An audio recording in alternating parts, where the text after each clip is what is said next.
बंगाल चुनाव की आखिरी कहानी 4 मई को लिखी जानी है। 4 मई को यानी कि सोमवार को यह पता चल जाएगा कि दीदी आएंगी या फिर चली जाएंगी।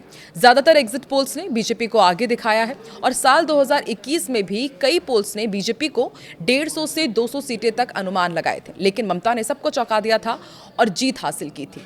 लेकिन क्या इस बार सचमुच में दीदी की कुंडली में मंगल शनि राहु आकर बैठ गया है या फिर ममता बनर्जी और टीएमसी को इस बार भी गुरु बचा लेंगे? चलिए, ज्योतिष ने किसके लिए चौंकाने वाली भविष्यवाणी की है आपको बताते हैं इस वीडियो में। नमस्कार, मैं हूं आकांक्षा और आप देख रहे हैं न्यूज़ 18 का डिजिटल प्लेटफॉर्म।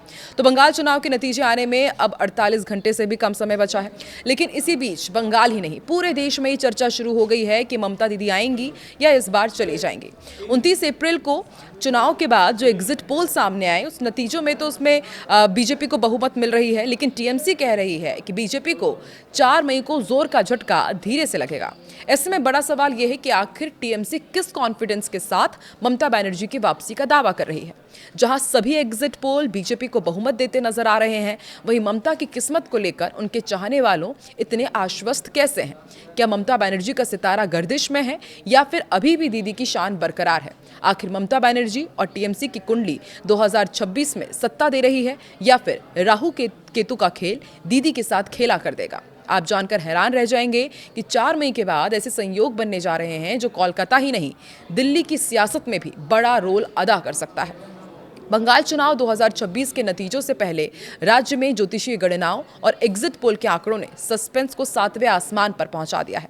एक तरफ जहां ग्रहों की चाल ममता बनर्जी के लिए चुनौतीपूर्ण संकेत दे रही हैं, वहीं एग्जिट पोल के नतीजों में भी वो हारती नजर आ रही हैं। लेकिन ज्योतिषियों के अनुसार बेशक ममता बनर्जी की कुंडली और वर्तमान ग्रह दशा उनके लिए कठिन परीक्षा का संकेत दे रहे हों, लेकिन ममता बनर्जी एक संघर्षशील महिला है जो उन्हें शिखर तक पहुंचा सकता है।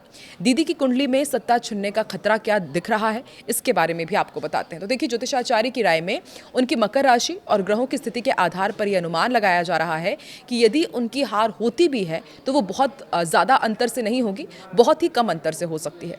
ज्योतिषियों का मानना है कि 4 मई का दिन उनके लिए विशेष रूप से कठिन और निर्णायक रहने वाला है।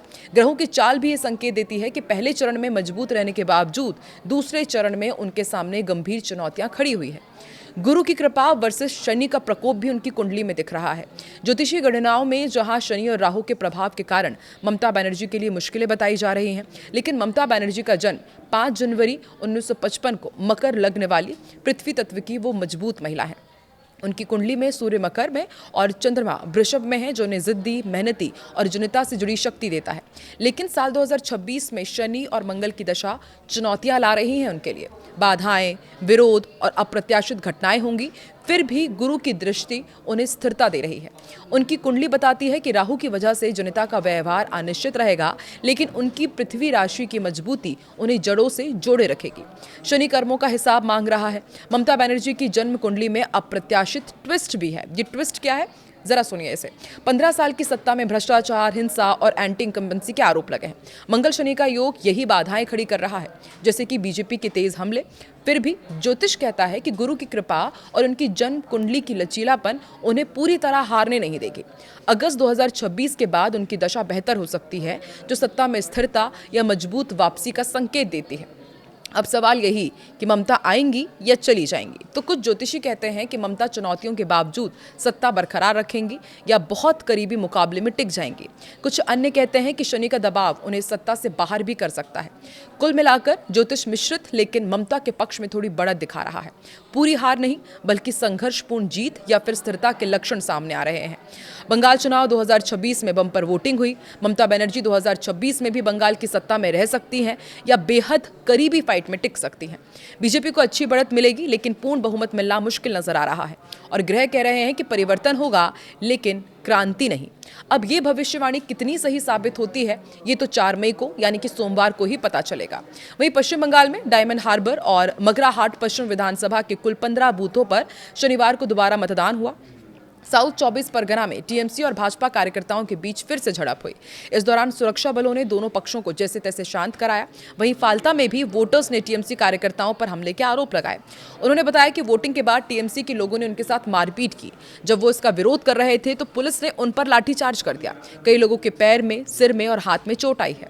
वहीं टीएमसी ने आरोप लगाया है कि मगरा हाट के बूथ नंबर 127 पर सुरक्षा बलों ने उनके कैंप में तोड़फोड़ की, कार्यकर्ताओं के साथ मारपीट की।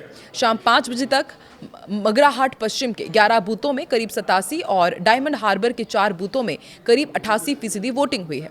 वहीं चुनाव आयोग ने बंगाल में 165 अतिरिक्त काउंटिंग ऑब्जर्वर और 77 पुलिस ऑब्जर्वर तैनात किए हैं। दरअसल 29 अप्रैल को इन बूथों पर दूसरे फेज की वोटिंग के दौरान ईवीएम से छेड़छाड़ किए और झड़प की शिकायतें मिली थी। इसी के चलते दोबारा वोटिंग का फैसला लिया गया है। ये सभी बूथ दक्षिण 24 परगना जिले में आते हैं।